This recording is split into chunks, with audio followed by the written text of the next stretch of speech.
Une batterie se décharge pour plusieurs raisons. Dans un véhicule dont le moteur est arrêté, la batterie se décharge lentement car elle alimente certains consommateurs. Lors du démarrage, la batterie fournit une énergie considérable au démarreur et se décharge très rapidement. Sur les modèles diesel, les bougies de préchauffage consomment aussi beaucoup d'énergie au démarrage. Pour toutes ces raisons, il faut recharger la batterie.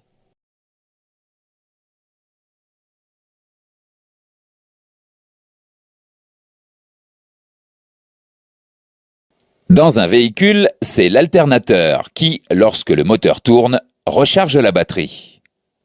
L'alternateur est l'inverse d'un moteur électrique. Il transforme l'énergie mécanique en énergie électrique. Le circuit de charge comporte 3 éléments principaux: le moteur, la batterie et l'alternateur.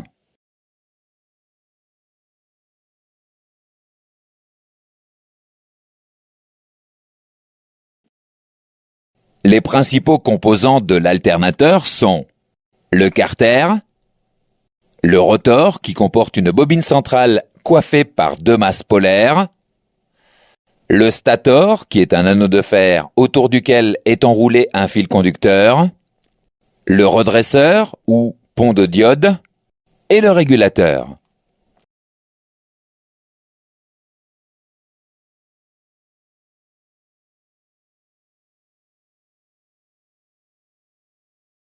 Il existe 2 types de courant électrique, le courant continu et le courant alternatif.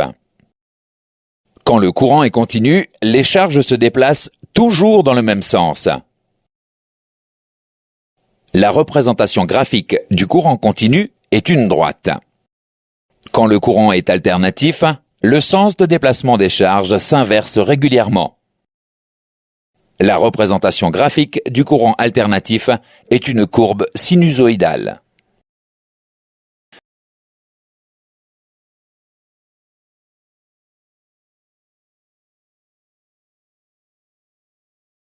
À l'intérieur de l'alternateur, le phénomène d'induction se produit au sein de l'élément fixe appelé le stator. Le rotor, monté sur un arbre entraîné par le moteur à l'aide d'une courroie, tourne à l'intérieur du stator. À mesure que le rotor, qui est un électroaimant, tourne à l'intérieur du stator, un courant alternatif est généré dans les enroulements du stator. Ce courant alternatif est proportionnel au courant d'alimentation ou d'excitation de l'électroaimant. Le courant alternatif ne convient pas pour recharger la batterie. La batterie a besoin d'un courant continu pour se recharger.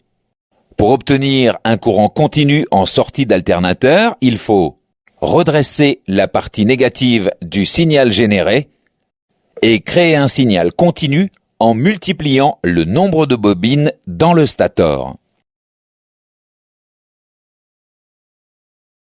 Pour éliminer la partie négative du signal, on utilise des diodes. La diode est l'équivalent électrique d'un clapet mécanique. Dans un sens, le clapet laisse circuler l'eau. De même, dans le sens passant, la diode laisse circuler le courant. Dans l'autre sens, le clapet ne laisse pas circuler l'eau. De même, dans le sens bloquant, la diode ne laisse pas circuler le courant.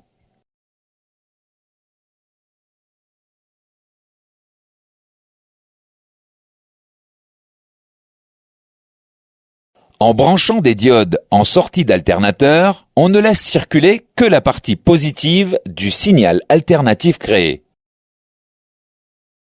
Un montage particulier, appelé redresseur, permet de redresser la partie négative du signal.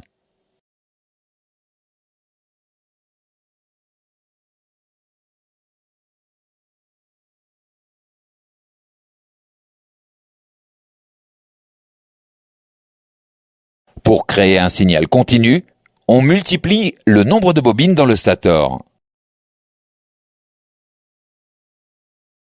Les signaux générés par chaque bobine sont décalés les uns par rapport aux autres. La puissance à la sortie de l'alternateur augmente avec le nombre de bobines. Plus le rotor tourne vite, plus la tension de sortie est importante. Il existe un risque de surtension pour les consommateurs électriques. Un régulateur permet de limiter cette tension.